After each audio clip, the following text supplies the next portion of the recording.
Mein Name ist Artwas hier von Trust and Wax. Du hast Bock auf das Thema Remixen? Ich gebe dir gerne ein, zwei Tipps, wie man das Ganze vielleicht in die richtige Bahn lenkt. Und vielleicht könnt ihr ja davon ein paar Ideen mitnehmen. Ich persönlich liebe Remixe. Und zwar vor allen Dingen aus zwei Gründen. Man lernt doch ganz intensiv kennen, wie andere Künstler arbeiten und kann sich vielleicht auch die ein oder andere Sache da abschauen. Die zweite Geschichte ist, man verlässt auch ganz eindeutig seinen Komfortzonenbereich. Da knallen die Synapsen ordentlich. Wird man dann auf einmal komplett umdenken muss. Das schadet in der Regel dann auch nicht. Zumindest wird es nicht langweilig und von einer Routine, gerade in Sachen Remixen, kann ich bei mir im Produzentenalltag nicht sprechen. Jedes Ding hat dann doch irgendwie was Besonderes. Ich würde sagen, ich zeige euch mal so ein, zwei Sachen, wie ich das strukturiert angehen würde und vielleicht könnt ihr ja davon ein paar Ideen mitnehmen. Starten wir doch mit dem ersten Punkt. Das Material, mit dem ihr arbeitet. Falls ihr freie Absprachen machen wollt mit Künstlern, auf die ihr zugeht oder die vielleicht auch auf euch zugehen, ist es ganz wichtig zu wissen, ob ihr zum Beispiel Einzelspuren bekommen könnt. Wenn ihr zum Beispiel eine Schlagzeugaufnahme habt und das wurde einzeln mikrofoniert, könnt ihr die Kick, die Hi-Hat und die Snare solo bekommen. Die nächste Sache, die auch noch recht wichtig ist,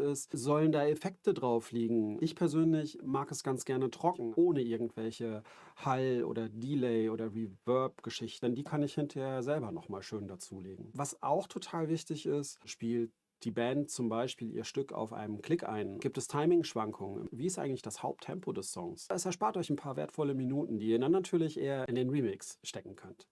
Einen Sonderfall möchte und muss ich an dieser Stelle nochmal ansprechen. Ihr bekommt vielleicht keine Einzel- und Gruppenspuren von einer Band, die zum Beispiel in einem externen Tonstudio mit einem externen Toningenieur aufgenommen hat. Die bekommen in der Regel hinterher die fertigen Stücke zugeschickt. Und mit dieser Stereosumme könnt ihr natürlich trotzdem an einem Remix arbeiten.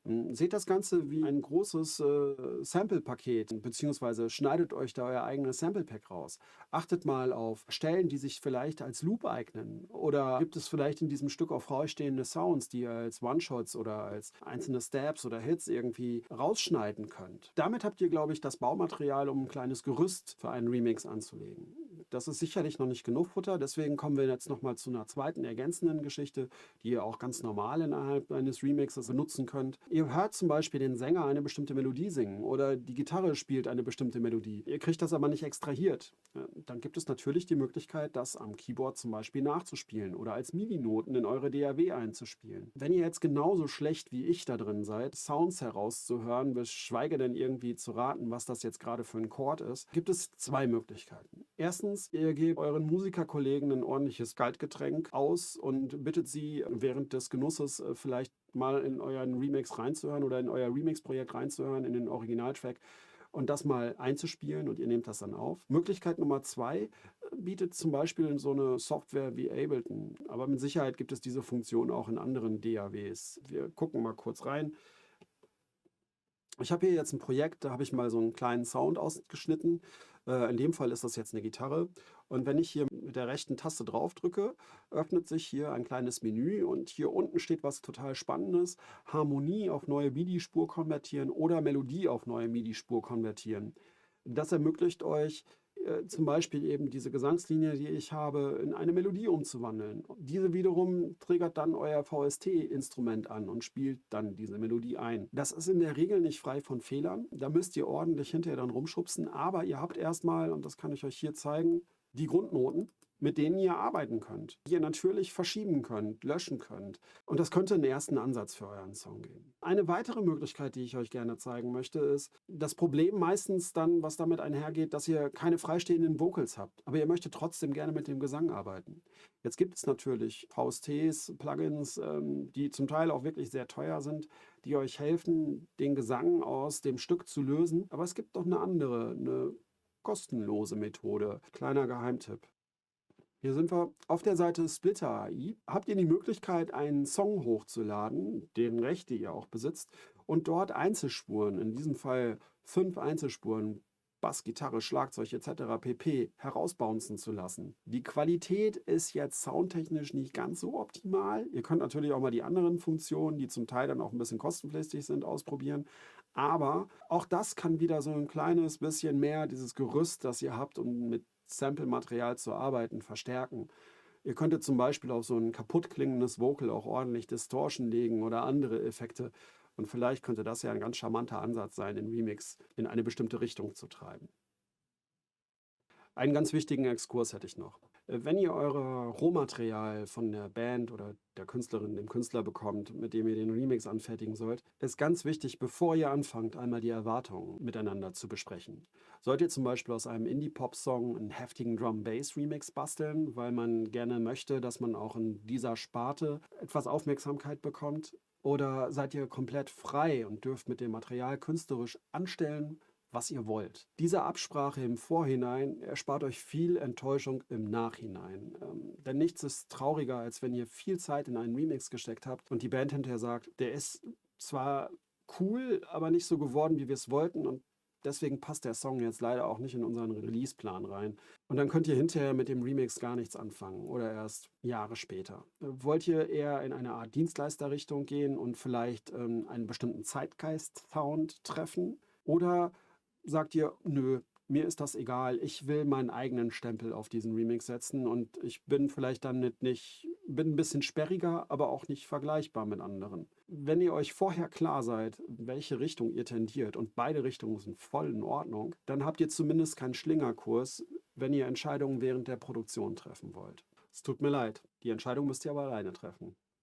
Ich würde sagen, wir hören mal in das Originalstück rein, damit ihr eine Vorstellung davon bekommt, was man so damit machen kann.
Ja, das Original ist jetzt 4 Minuten und ein paar kaputte lang. Das will ich euch jetzt nicht antun. Wenn ihr es mögt, könnt ihr gerne mal checken. Das ist auf Spotify, genauso wie der Remix später. Aber ihr habt jetzt eine Vorstellung davon bekommen, was das Original ausmacht. Wie ich schon gesagt habe, das ist mehr so ein Downtempo, Vibey-Ding. Unglaublich viele Synths und wie ich fand, auch ein bisschen elektronisch. Naja, aber da kommen wir jetzt gleich noch zu. Indem ihr jetzt so eine kleine Vorstellung davon bekommen habt, wie das Original klingt, möchte ich ganz gerne den Arbeitsplatz ein bisschen wechseln. Bevor wir das allerdings tun, möchte ich gerne noch mal so ein bisschen auf softwarebasierte als auch hardwarebasierte Produktion eingehen. Ich selber arbeite sowohl mit einer DAW wie Ableton als Software, als auch mit zum Beispiel alten Samplern wie MPCs. Liegt bei mir daran, dass ich das Beste aus beiden Welten miteinander kombinieren möchte. Ich kann durchaus verstehen, dass Leute sagen, nee, ich will nur Software haben, die am besten auf einem Laptop ist, den ich zusammenklappen kann, wo ich eigentlich alles drauf habe. Mittlerweile sind die Plugins so gut, die können alles Mögliche an Sound emulieren. Da gibt es für mich überhaupt keinen Grund. Genauso kann ich Leute verstehen, die strictly auf Hardware unterwegs sind und sagen, also so ein Computer ist maximal ein besserer Mehrspurrekorder für mich. Und ich will auch gar nicht diese 5000 Optionen haben, die mir die Software da bietet. Da verliere ich ja total aus den Augen, wo ich eigentlich hin will. Ich persönlich möchte einen anderen Punkt da noch mit reinbringen. Mir geht es vor allen Dingen um Workflow und was Workflow für, Soundbearbeitung bedeutet oder auch dafür, dass man Ideen kriegt. Vielleicht nur so ein kleines Beispiel, das wahrscheinlich jeder schon mal irgendwie erlebt hat. Ihr habt zum Beispiel Drum Samples, eine Kick, eine Snare, eine Hi-Hat und ihr legt euch die auf euer MIDI-Keyboard, auf die einzelnen Tasten und spielt daraufhin dann einen kleinen Beat ein. Jetzt macht ihr das Ganze und ihr legt Kick, Snare, Hi-Hat vielleicht auf so einen MIDI-Controller, auf so einen Pad-basierten MIDI-Controller. Und auch hier spielt ihr einen Drumbeat ein. Je nachdem werdet ihr merken, okay, ihr spielt vielleicht, weil das Gerät sich anders anfühlt, den Beat ein bisschen anders. Und genau das Gleiche passiert natürlich auch mit Synthi-Sounds, die ihr vielleicht auf dem Keyboard gewöhnt seid zu spielen, benutzt dafür mal einen Pad-Controller. Und auf einmal merkt ihr, krass, da verändert sich ja was. Das sind vielleicht nur Nuancen und die Frage ist, ob die so wichtig sind. Mir persönlich machen die aber enorm viel Spaß. Und mir geht es vor allen Dingen auch bei Produktion um Spielspaß und nicht darum, dass man ganz schnell nach so einem bestimmten Standardrezept, ja, wie soll ich das sagen, eben die Lust verliert. So, ich glaube, das ist ziemlich eindeutig, oder? So, das möchte ich einmal vorhergeschoben haben. Nochmal, niemand muss mit beiden arbeiten. Nutzt sowieso, was ihr habt. Ich mache das schon ein paar Tage, deswegen kann ich mich freuen, dass ich mittlerweile das Ganze so ein bisschen aufziehen kann, wie ich es gerne hätte. So habe ich auch nicht gestartet. Also nutzt, was ihr habt. Aber denkt mal zwischendurch drüber nach, leiht euch mal von Kollegen irgendwie Sachen aus, probiert es mal einfach, was dann irgendwie mit euren Produktionen passiert. So, das vorab. Jetzt, wie gesagt, mit dem Original im Gehör möchte ich euch einmal kurz 2, 3 Samples zeigen, die ich an der MPC hinter mir geschnitten habe. So, in diesem Fall sind das hier 2 Kisten, da kommen wir aber gleich noch zu. Jetzt kommen wir dazu, als ich den Sound gehört habe, wie gesagt, ich höre mir sowas echt oft an und irgendwann kriege ich eine Idee davon, was ich hinterher selber als Endergebnis produzieren möchte, wie ich da meinen eigenen Twist reinkriege. Und in diesem Fall war es so, dass mich vor allen Dingen angesprochen hat, dass das so ein sehr chilliger Beat ist, ein sehr Downbeat-lastiger Beat. Aber ich komme aus so einer Zeit, in der Trip-Hop relativ groß war. Und Trip-Hop mehr so als Instrumental-Hip-Hop zu beschreiben, der aber sehr trippy unterwegs war, der bestand auch sehr, sehr stark aus Drums und sehr Hip-Hop-affinen, oldschool-haften, 12-Bit runtergequanschten Drums. Und das war das, was mir jetzt dazu eingefallen ist. Und daraufhin habe ich halt gedacht, okay, gut, choppst dir jetzt erstmal die Synthes zusammen und dann guckst du mal, was du mit dem Rest zusammen machst. Und choppen heißt wirklich kleinschneiden, in Fetzen. Ich habe keinen Loop davon benutzt, sondern ich habe alles hinterher nochmal neu arrangiert. Aber Fetzen bedeutet dann zum Beispiel, dass ich so einen Sound habe.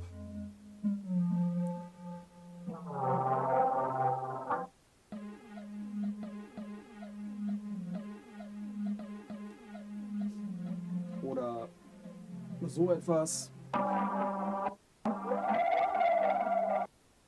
Oder auch sowas.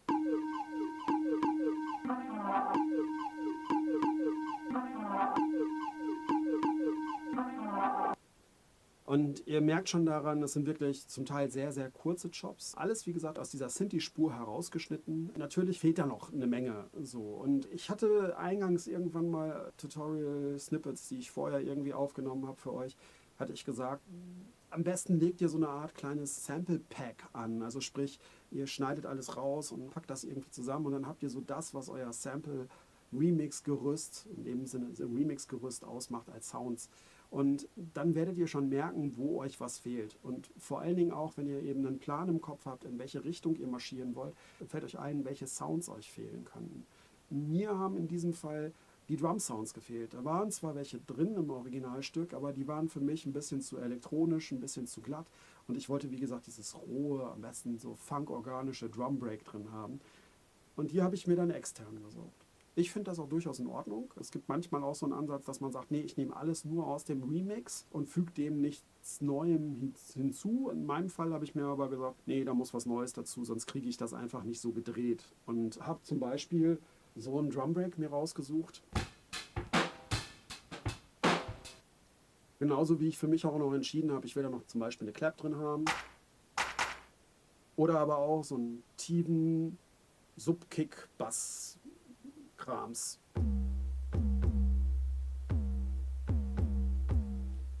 Und das Ganze in Kombination hört sich jetzt, aber das ist wie gesagt roh und das ist ungemixt. Die Lautstärken der einzelnen Spuren passen auch noch nicht so zusammen. Das ist wirklich nur eine Ideenskizze. Das hört sich dann zum Beispiel ungefähr so an.